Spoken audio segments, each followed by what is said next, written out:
All right, Alexander, let's talk about the coup in Myanmar and Aung San Suu Kyi. She's a former Nobel Prize winner, actually, but she is a controversial figure. She's not. She wasn't as Nobel Peace Prize worthy as many people thought. Actually, I mean, she's had a rough time of it too, as well. I mean, the whole country's gone through a lot of turbulence, but we've now ended up with a military coup. So, what is going on in Myanmar, formerly known as Burma?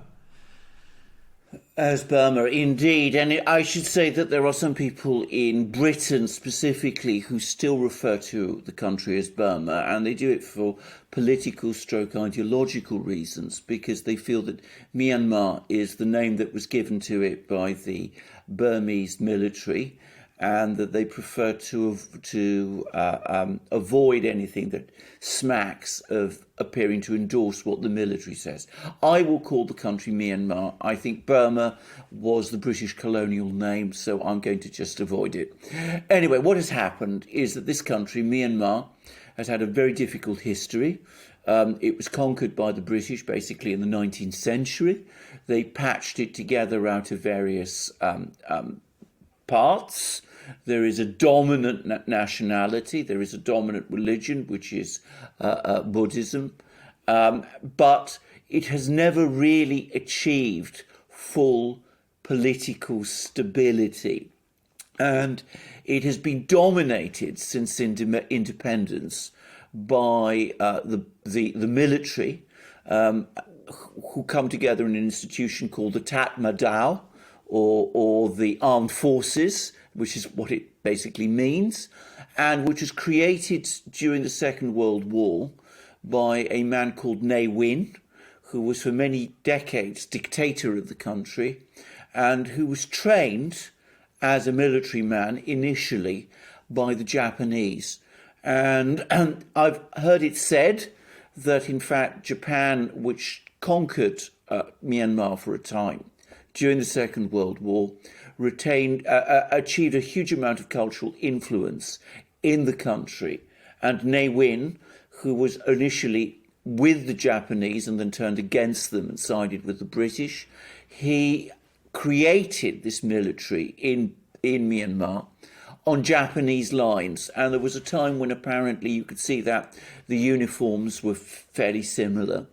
And the military were given or acquired some of the ethos that the pre-Second World War Myanmar military had, the idea that, the Japanese military had, the idea that the military was somehow the guardian of the nation, that it was the guardian of its traditions, that it had some important role that superseded and was above politics, that it formed a kind of military caste.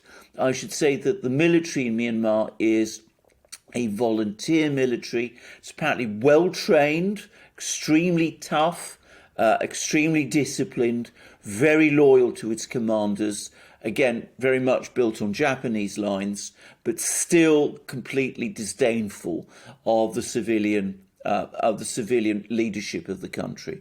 Now, Ne Win, when he created the military, he was associated with another political leader from that time. We're talking period of the Second World War, who was sort of senior to him, who was Aung San, who was in fact the political leader who led Myanmar to independence from the British. He had also worked with the Japanese, and then he switched to the British and was able to negotiate Myanmar's independence. But he was assassinated shortly after Myanmar became independent, and his daughter is, of course, Aung San Suu Kyi. So this is the sort of background. But the fundamental problem is that this country has never fully stabilized. It used to be one of the wealthiest colonies of the British Empire. I think it's important to stress the word colony because, of course, the whole colonial system was ultimately extractive. So though the colony was rich, the benefits went overwhelmingly and disproportionately to the British and the people who were connected to them. Most of the population was still quite poor, but it has never really cohered as a country in the way that some other British colonies or former colonies in the region, like Singapore and Malaysia, have done, and it has never developed the kind of economic prosperity that those countries developed. And that's partly, I am sure, because of the overwhelming role the military have. And during Ne Win's time, which lasted from 1962 until 1988, Ne Win had some very strange ideological and political ideas, very strange economic ideas. He publicised something which he called the Burmese Road to Socialism. He still referred to the country as Burma, by the way, which was basically sealing off the country from the outside world, engaging in as little trade as possible, nationalising everything. He had all sorts of odd ideas about how a currency should be managed, and the result was a formerly fairly wealthy colony became a very impoverished country, which to some extent it still is. So Aung San Suu Kyi, always opposed to Ne Win, always opposed to the military that he created. The military, however, having the power. There was this rather unstable deal done about 10 years ago, whereby the military and Aung San Suu Kyi agreed to share power. She would be the sort of nominal leader of the country without being either its prime minister or its president, and the military would retain 25% of the seats in the national parliament and would be able to appoint some of the ministers. It was a very unsettled and unhappy power-sharing arrangement. It forced Aung San Suu Kyi, who, as you correctly said, was a Nobel Peace Prize winner because of her opposition to the military, into some very unsatisfactory compromises. Also, she defended the military's suppression of various dissident ethnic groups within Myanmar, including the Rohingya, who are basically Muslim people from what was the Indian subcontinent. Most of them come from a region or connected to a region, to a country which is now Bangladesh. But so she defended that, and she came in for a lot of criticism about this. But ultimately, despite the fact that she made all these compromises with the military, despite the fact that she was telling the military, giving the military a huge amount of power, in the end, this relationship broke down, and we now have a coup. And interestingly enough, the coup has come after a disputed election in which the military was unhappy that parties associated with it did badly in the election. Aung San Suu Kyi's party won around 80% of the votes, supposedly, or allegedly, or reputedly. The military were not happy with that, and they've now stepped in and they've taken power again. And given that they are the most powerful institution in the country and have shown great ruthlessness and determination about holding on to power, I think the country will remain a dictatorship for the foreseeable future. Yeah. As far as coups go, this one was a coup done right, wasn't it? I mean, it was very textbook. Oh, yes. On the weekends, communication knocked out, military stepped in real quick, and pretty much within a couple of days, that was that. Exactly. I mean, I should stress again, I mean, whatever its effect on the country, which in my opinion has been bad, the military in Myanmar is extremely well organised and very tough. When they do coups, they know how to do them, and they did it very effectively on this occasion, as they have in the past. And they've also shown in the past that if people protest, they are prepared to shoot at protesters. And as it's a volunteer military under very strict discipline, the soldiers carry out their orders and will do that. So I've no doubt that they will retain control. There are geopolitical-ish dimensions to this also. The Western powers, the United States, has been trying to pull Myanmar away from what has become ever closer relationship with China and Russia. The military of Myanmar have been increasingly buying their weapons from these two countries. There's talk at the moment, for example, that they're negotiating with the Russians on purchases of fighter jets, and much of the conventional military, the tanks and those sort of things, come from China and indeed from Ukraine also, by the way, but that was before, perhaps less so now.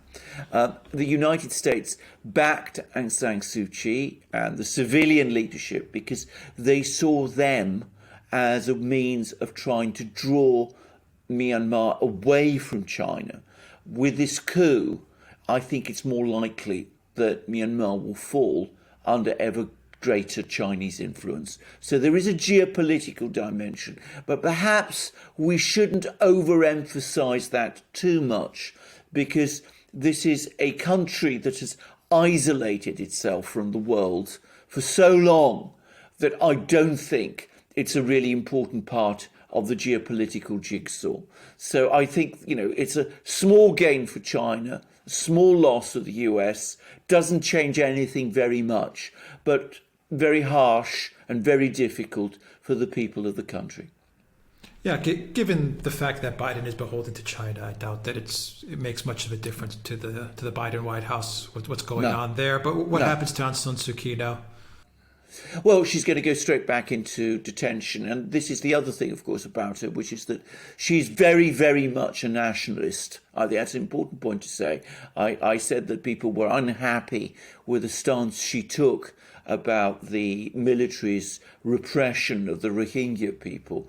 But from Aung San Suu Kyi's point of view, she supported the military over that, not just because this power sharing arrangement she had with the military in effect forced her to back the military on these issues, but because I think at a certain fundamental basic level, she believes it. She is somebody who does want to see Myanmar held together under the leadership of the dominant nationality, the Burmese nationality, if you like, to which she belongs, and she is herself very much an adherent of Theravada Buddhism, which is the dominant religion of the dominant ethnic group. So she will go, however, back into prison, as she has been for much of her adult life. She chose to live in Myanmar because she's a nationalist. She accepted the consequences of that